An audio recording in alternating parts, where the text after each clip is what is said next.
With no sign of a former champion returning to WWE and more, this is Wrestling Hub. My name is John and you're watching the Wrestling Report. Before we get into the rest of the video, make sure you subscribe to Wrestling Hub and turn on all notifications to stay up to date with everything in the world of pro wrestling. Also, don't forget to follow us on Instagram at Wrestling Hub Official and follow us on Twitter at Wrestling_Hub.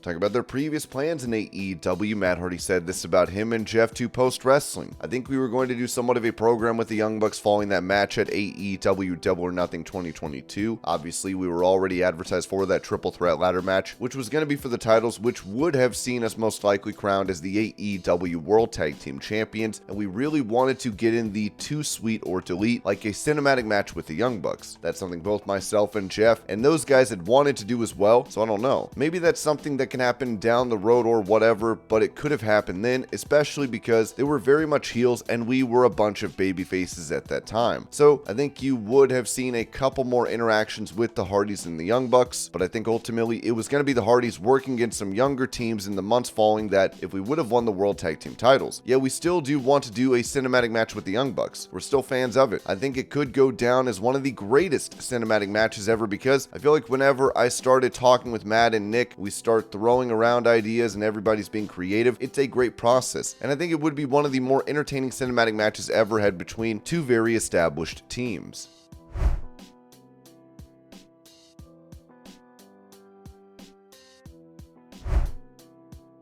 With him being the special guest referee for the final of Super Strong Style 16 for Progress, Nigel McGuiness said this about it to WrestlingNews.co. It was an incredible weekend. I felt nervous but excited at the same time, and I couldn't wait to see all the competitors in the ring and find out who would be the winner of this year's Super Strong Style 16 tournament. I really enjoyed sitting next to Ollie Spring on the commentary desk. I honestly thought I was going to be sat next to SoCal Val, but Ollie did a wonderful job. It was amazing to be back at Progress Wrestling. The last time I was here was in 2014, and the passionate reaction from the fans towards professional wrestling is what we are all bound by. It truly was a dream come true. It is the first time I've been in the ring during a match for a decade. It was a great experience to hear the reaction of the crowd. It lived up to the hype. Lycos deserved to win, and he has a great opportunity now to win the gold against the man they call the Sovereign Lord, Spike Trivet. When you retire and step away from the ring, you must put all of that emotion behind you. But by going back in, it made all of the hairs on my neck stand up. I admit I got involved in the final a little bit. Haskins was frustrated as the match went further on, and you can understand that, but he took things too far and I had to rein him in. Lycos is a lovely fella, and he has not just won the Progress Wrestling fans over, but he has won me over too. He played nice and straight throughout the match, and he deserved to win.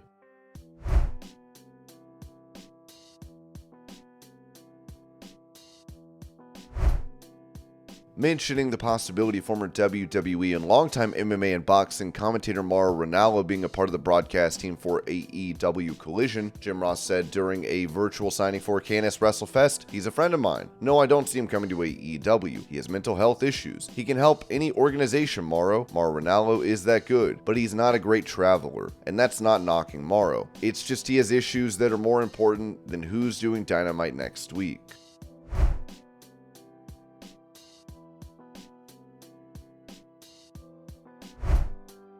Saying this about potentially joining WWE following a retirement from MMA, UFC bantamweight and featherweight champion Amanda Nunes told the New York Post, "It depends on the contract, you know? If the contract is amazing, why not? What I wanted to do in MMA, I did already, even more than I thought in my head when I went through my whole career. I became a double champion. I wanted only one. I had two. I'm so happy. And whatever comes after I'm done with UFC, we'll see. For sure, you guys will see me around anyways."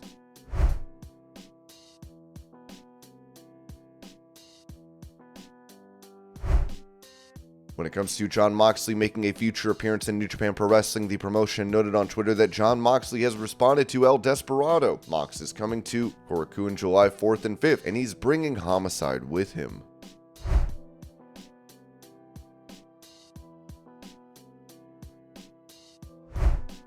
Giving insight into what could be coming for the main roster shows of WWE, Ringside News noted that exciting things are happening in WWE and there might be new TV sets coming soon. While we await those, let's appreciate the current Raw and SmackDown sets. We were told that with the merger and TV rights deals, everything like that is under review.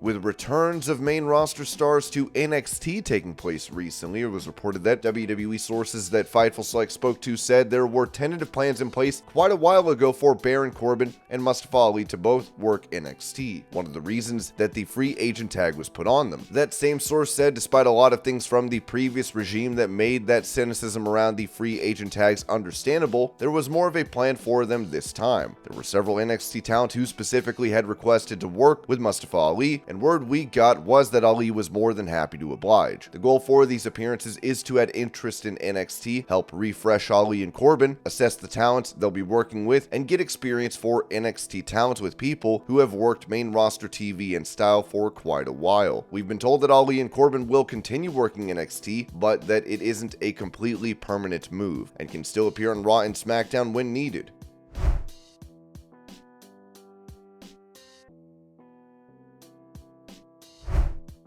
Paying tribute to his late wife and Tough Enough winner Sara Lee, Wesley Blake wrote on Twitter, "Happy heavenly birthday, Sarah. Today we will celebrate the life you live by doing the things that you love to do. I will make the kids cinnamon rolls, followed by a workout with your favorite lifts, squats, deadlifts, bench. I will go heavy for you, since you love being a meathead, and I will blast 2 Chainz's birthday song through my headphones as you would have done. We will get out to the pool because I know how much you loved being in a bikini and around water. The kids are excited about one of your favorite dinner spots, getting white noodles from Olive Garden, finishing the dinner with a cheesecake. Before I put the kids down for bed, we will watch one of your favorite movies, Elf. Though the days go by without you, my mind is always filled with thoughts of you. Life will never be the same, but you will always be in my heart. I love you."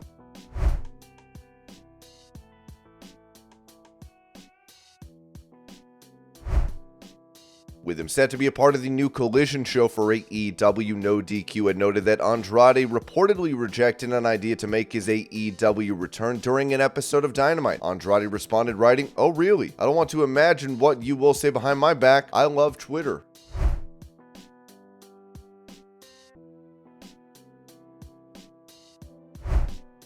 With it being rumored recently that WWE's plan is for LA Knight to win Money in the Bank, Steve Carrier wrote, "Money in the Bank is coming up and the company is well on their way to booking that event. Ringside News reached out to a member of the creative team to ask about LA Knight winning the ladder match. We were told that let everyone report that. They will look stupid when the match is over."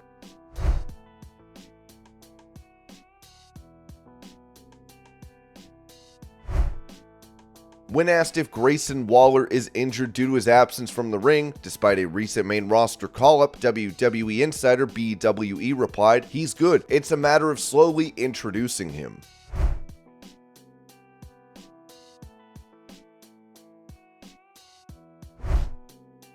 Giving an update on Bray Wyatt, who has been absent from WWE due to a previously reported physical issue, Steve Carrier wrote that Bray Wyatt's WWE hiatus is still going, and there is no sign that it will be coming to an end at the moment. Ringside News reached out to ask again about Bray Wyatt's return status. We are told there is still no word on his return to the company's television storylines.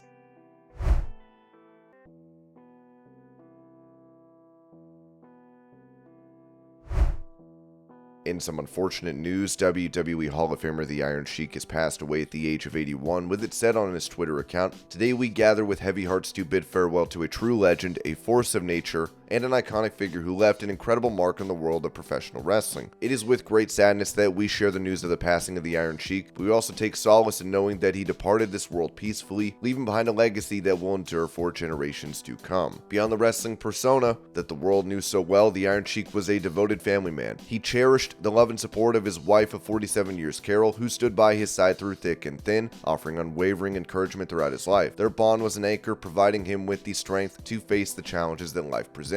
To his children, Tanya, Nikki, Marissa, and son-in-law Eddie, he was not just a wrestling icon, he was a loving and dedicated father. He instilled in them the values of perseverance, determination, and the importance of following their dreams. The Iron Sheik's guidance and unwavering belief in their potential served as a driving force for his children, empowering them to become the best versions of themselves. The Iron Sheik's love also extended to his grandchildren, Marissa, Zara, Alexis, Chloe, and Nico, who brought immeasurable joy into his life. As a doting Papa Sheik, he cherished every moment moment spent with them, creating memories that will forever be treasured. He shared his wisdom, humor, and zest for life with his grandchildren, leaving an incredible impression on their hearts. The Iron Sheik, whose real name was Hossein Khosrow Ali Vaziri, transcended the realm of sports entertainment. With his larger-than-life persona, incredible charisma, and unparalleled in-ring skills, he captivated audiences around the globe. He was a trailblazer, breaking barriers and paving the way for a diverse range of wrestlers who followed in his footsteps. Beyond the glitz and glamour of the squared circle, the Iron Sheik was a man of immense passion and dedication. He embodied resilience. He overcame countless challenges in his life, both inside and outside the wrestling ring. His journey from a small village in Iran to becoming one of the most recognizable figures in the world of wrestling is a testament to his unwavering determination. However, it was not just his in-ring prowess that defined him. The Iron Sheik was a beloved figure who was known for his humor, his larger-than-life personality, and his ability to connect with fans on a personal level. He embraced his role as a heel, becoming one of the most notorious villains in wrestling history, but he also won the hearts of millions with his charm and infectious spirit. In the realm of family, love, and friendship, the Iron Sheik's bond with his nephews, Paige and John Megan, was unparalleled. They recognized the significance of their uncle's legacy and worked tirelessly to ensure that his impact would never be forgotten. They dedicated themselves to preserving his legacy, celebrating his accomplishments, and sharing his story with the world. Their unwavering commitment showcased the profound love and respect they have for him. These devoted nephews poured their hearts into honoring their uncle every single day, reflecting the profound love and admiration they hold for him. They understand the influence he had on countless lives and embrace the responsibility of carrying forward his legacy. Through their heartfelt dedication, they ensured that the Iron Sheik's impact would continue to resonate for generations to come. Throughout his career, the Iron Sheik became a cultural phenomenon, transcending the realm of professional wrestling to become a pop culture icon. His memorable catchphrases and unforgettable moments are etched in the memories of fans worldwide. He left an incredible mark on the industry, and his influence can still be felt in the world of wrestling today. As we bid farewell to the Iron Sheik, let us remember him not only for his athletic prowess, but also for the joy and inspiration he brought into our lives. His legacy will continue to live on in the hearts and minds of fans, as well as in the annals of wrestling history. To his family, friends, and all those who were touched by his larger-than-life presence, we offer our deepest condolences. May you find solace in the knowledge that the Iron Sheik's legacy will forever be cherished and celebrated. Rest in peace, dear Sheik, and thank you for the memories. Respect the legend.